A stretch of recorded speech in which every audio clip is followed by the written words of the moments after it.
Is it true that you really need all of this fancy exercise science to make gains in the gym? Well, yes, but also no.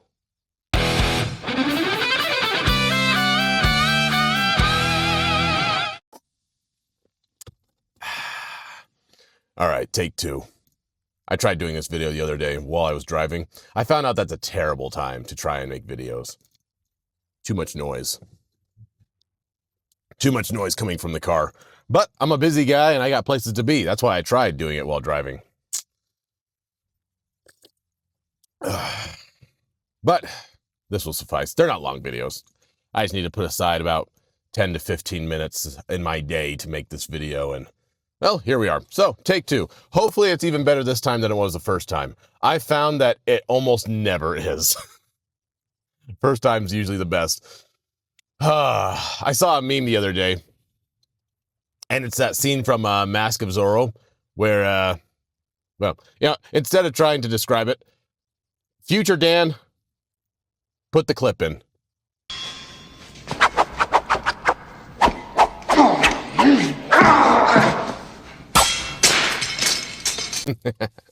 It's a good clip. It's a good movie. Love Mask of Zorro. That movie has some of the best fencing, some of the best swordplay that I've ever seen in a movie. They don't make them like they used to. And that was where I first got introduced to Antonio Banderas. Let's see.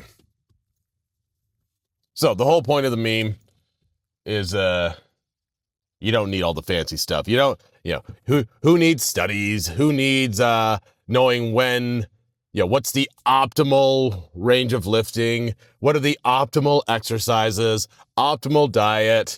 Meta-analyses, big fancy words and studies. Who needs all of that? Just go into the gym and lift a little bit heavier. Isn't it obvious to everybody? Isn't it obvious? Doesn't everybody already know how to do that? Aren't all these exercise scientists just nerding out for no reason? Well, no. Here's the thing. To all the people who go into the gym and they say, just lift a little heavier each week.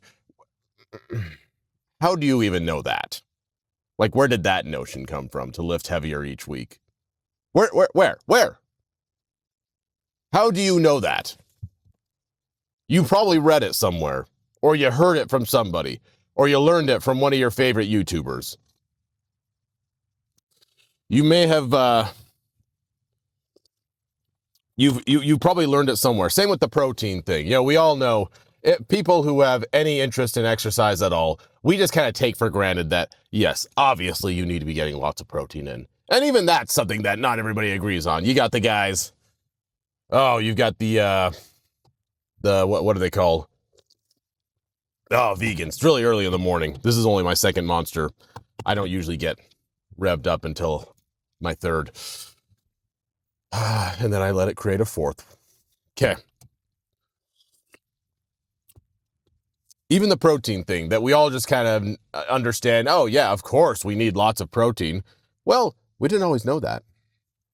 We kind of know it, but then we kind of don't know it. So for most of human history, there was no such thing as nutrition science, exercise science. Exercise science was you go out into the farm, you go out on the farm and you work. That was your exercise science. And you figured out from a very young age what works and what doesn't. Lift like this. Lift with your legs, you idiot. Don't lift with your back. You're going to throw out your back and then you'll be useless to me. You'll be useless to everybody if you can't work. So you learn real quick what does and doesn't work. This is how you swing an axe. No, don't swing it like that. What are you, a sissy? Get your back into it. Get your shoulders into it. Swing it like a man. You figured it. You figured stuff out. And if you didn't figure things out, you died. Or you became a scribe. I don't know. I don't know what kind of jobs there were 1,000 years ago. It was mostly manual labor, though. Lots of manual labor. So that was your exercise science. Now we've come into this modern age where most of our jobs are office jobs. Most of our jobs are some kind of computer jobs. HR,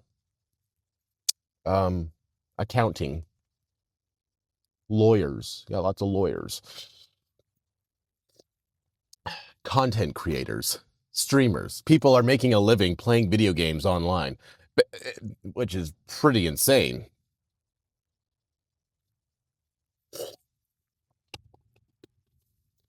The point is, what used to be something that we would learn throughout our lives naturally, not that way anymore. We live in a totally different environment, and you could go your whole life without exercising one bit, without doing hardly anything. You don't even have to move stuff. You can call a moving company to come over and move stuff for you. You don't even have to lift your groceries. You can get on an app and order your groceries. You don't even have to leave your apartment. You could sit in your apartment, order DoorDash, order all the supplies you need off of Amazon or Walmart. I think Walmart has a delivery service. Now, which I've never tried. You don't have to do anything. So all these things that we used to just intuitively learn, we don't anymore. Hence, exercise science. And you could say, I could go through a whole nother spiel about food. Food is the exact same way. We used to eat what was there. And you know what? We survived on it. Was it optimal? Who the fudge knows? But it kept us alive. It kept us alive, and we weren't getting fat because there wasn't that much of it. And even if there was a lot of it, it'd be hard to eat too much. You know, it's actually quite difficult to overeat whole, very nutritious foods. It's really easy to overeat sugar. One of the craziest stats I've ever heard is that, it was like 200 or 300 years ago, the average person was consuming maybe 4 or 5 cups of sugar a year.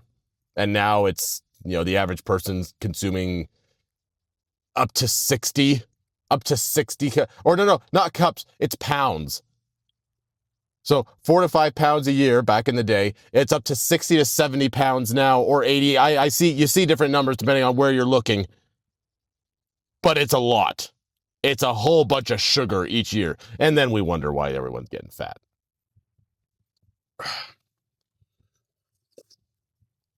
That wasn't a problem 200 or 300 years ago. You don't have to go back that far when it wasn't that much of a problem. Now, you had other problems like, starvation. So this is not a rant about how terrible things are in our modern day. Things are actually pretty good, but we have our own set of challenges that we should address. And while we're addressing those set of challenges, don't just assume that you already know exactly what to do, because you probably don't, because you haven't been doing it your whole life, especially if you're not a manual laborer.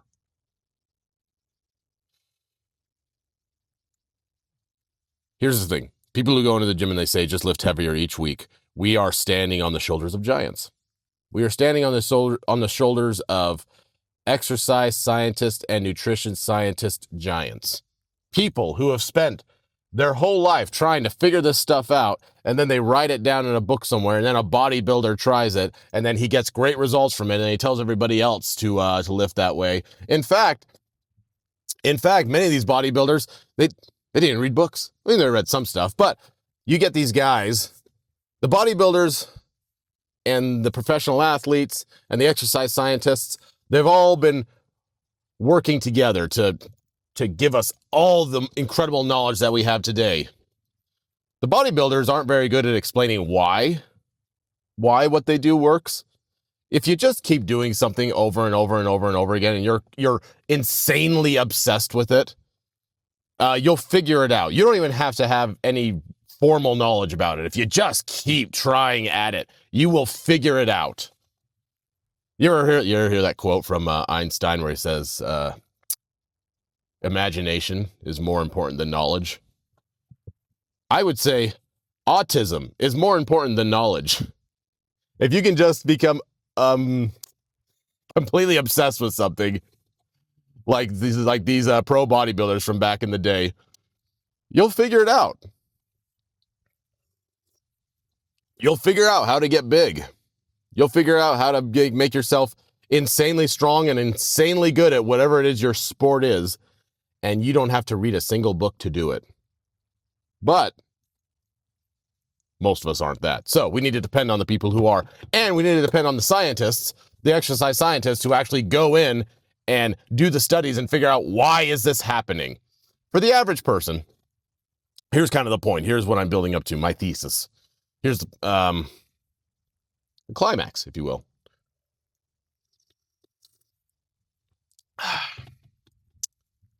You don't need to know all the science in order to get bigger and stronger or more toned. If you're a woman, I know women are not trying to get bigger or bulky. You want to get toned. It's the same thing, though, building muscle. If you want to achieve those things, you don't have to know all the science. You don't have to know what a sarcomere is. You don't have to know what the vastus lateralis is. You don't need to know any of those things. You don't need to know that lat is short for latissimus dorsi or dorsi, whatever. You don't have to know any of that.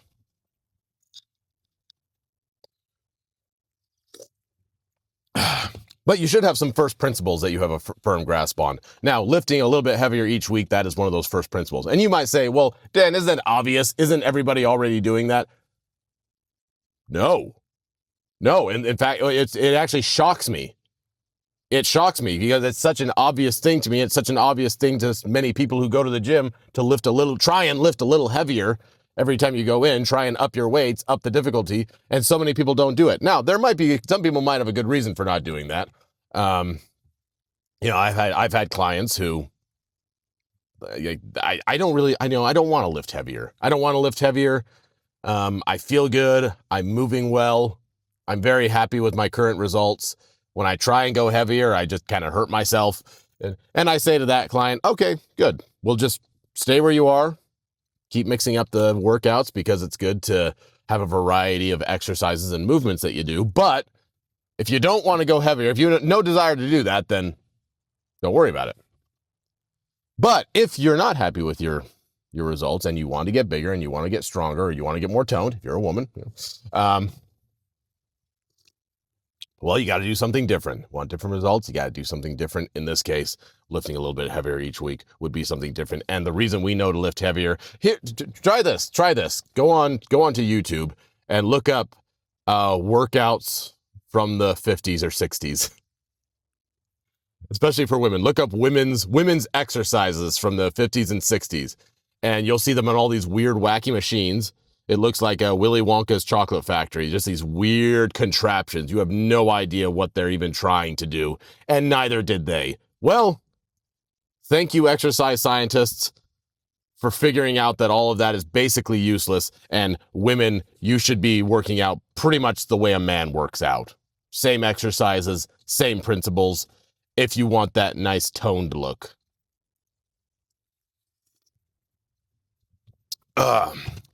First principles, lift a little heavier each week. As far as diet goes, protein, there's a first principle that pretty much applies to everybody. 1 gram of protein per pound of body weight. That's a little more controversial. Not everyone agrees on that, but everybody agrees that you should be getting, somewhere in the ballpark of, 75 to 100% of your body weight in grams of protein, if that made sense. Or 50%. So basically, let's say I'm a 200-pound guy, so I try and get 200 plus grams of protein in a day. Well, some people would say, well, you don't really need to get that much in. You could be getting the same results with 150 grams of protein for a 200-pound guy.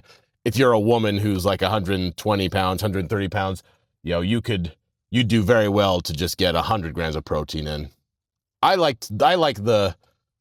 I've seen the best results from the 1 gram of protein per pound of body weight or target body weight.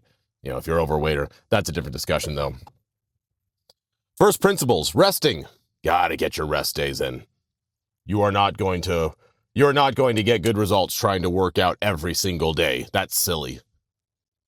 Gotta get your rest in. That's where the real muscle building happens. All right, first principles.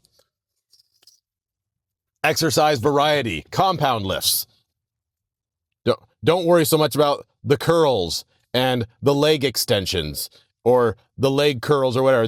These small movements that are only working a small group of muscles or even one muscle at a time. Big compound movements are going to be your best friend. squats, deadlifts, bench press, pull-ups, or a lat pull down, or any kind of a row where you're pulling hits the biceps and the back at the same time. With a bench press, you're hitting the chest and the triceps at the same time, and the front of the shoulders. So all these big compound movements. First principles. You don't need to know everything about the science. You just need to have a firm grasp on some of these principles, like lifting heavier. And I understand the jabs at the exercise science community, the academics. They are, in their own way, they're also terrible at explaining things because they're so boring and they use such big words.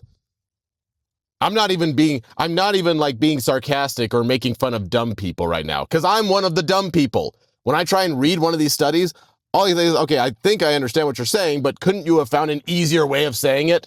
Why is this so dense and wordy? And what is this plus or minus sign that keeps coming up? Anyone who's read an actual study knows what I'm talking about. So they have their own vernacular, their own way of explaining things, and it's almost impossible for the average person who's not a trained scientist to look at it and know what the fudge they're trying to tell you. And that's frustrating. But there's still value in it, and I'm glad that there are people who are doing it. For the average person, don't worry about it. Find yourself a good trainer. Find yourself a good explainer of the science and of the... I know I just got done saying that I'm not very good at reading the studies. I'm working on it. It's one of the things I'm working on tremendously. And I read a lot from other people who are better at reading it. There are people out there who are good at explaining it, like actual scientists who do the studies, but they're also good at explaining the science and why it does what it does, So find someone like that. Don't worry about trying to understand it yourself. You don't need to be a scientist. You just need to understand some of your first principles. Always refer back to your first principles. And read. Don't be a dummy. Which brings me to, brains and gains. So, you think that you can vote? Unfortunately, you actually can vote no matter what I say. I say unfortunately because, boy, there's a lot of people who shouldn't be voting. And that's why I have this little segment on the end. I am the American Fitnocrat. I don't just want you to be big and strong and lean and muscular and capable in the world. I want you to be smart, because brains always beats brawn. The smart guy is going to win over the big strong guy if the big strong guy is really dumb. I want you to be both. So, we're doing a little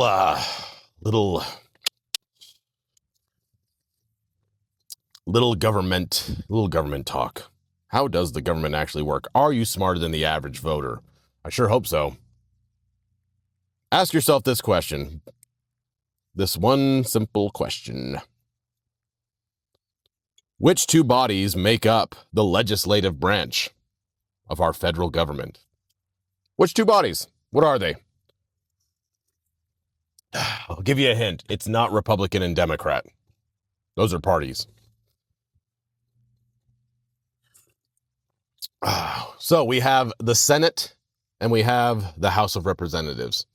Now, the reason we have those is it was kind of like a compromise when they were first making the Constitution, and they had to figure out how do we make sure that larger states with larger populations of people get their fair say in affairs, but also they don't completely dominate over the states that have fewer people. For example, consider that California has like 10 times as many people as Utah, but they also live hundreds of miles away from Utah. They're a whole other state over from us. Why should their policy dictate our policy? Or why should they get to say what Utah gets to do? And, but, similarly, why should Utah get to say what Californians have to do? How do we make sure that both of these states that have wildly different populations, different terrain, different economies, different kinds of people living in them, how do we make sure that they can't control each other?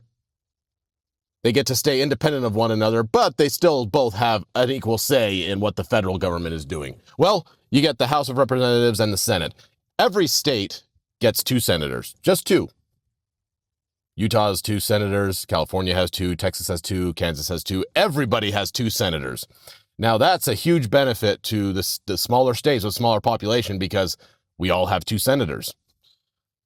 But what about the bigger states? Well, that's what we have the House of Representatives for. The House of Representatives, how many representatives your state has is dependent on its population. I think it's something like for every 700,000 people, you get another representative. So in Congress, in the Senate, there are always 100 senators, 2 senators for each of the 50 states. In the House of Representatives, I believe the number is capped out at 435 representatives. Utah has 4. Utah has 4 representatives, and I think California has upwards of 50. They have a bunch. California has a bunch of representatives, and so does Texas, and so does Florida. Any of these states that have tons of people in them. But we all have the same amount of senators, so that's a compromise. And that's all I'm going to talk about today. You are learned. Go out, get strong. Think of some of your first principles that you need to keep track of in the gym. If you're listening to me, I'll tell you what first principles are. Also, if you need some training tips, if you need an actual trainer, I am a trainer, and I can help you get on your feet exercise-wise. That's all I got for today. I'm Dan Adams. Go forth, my fitnocrats.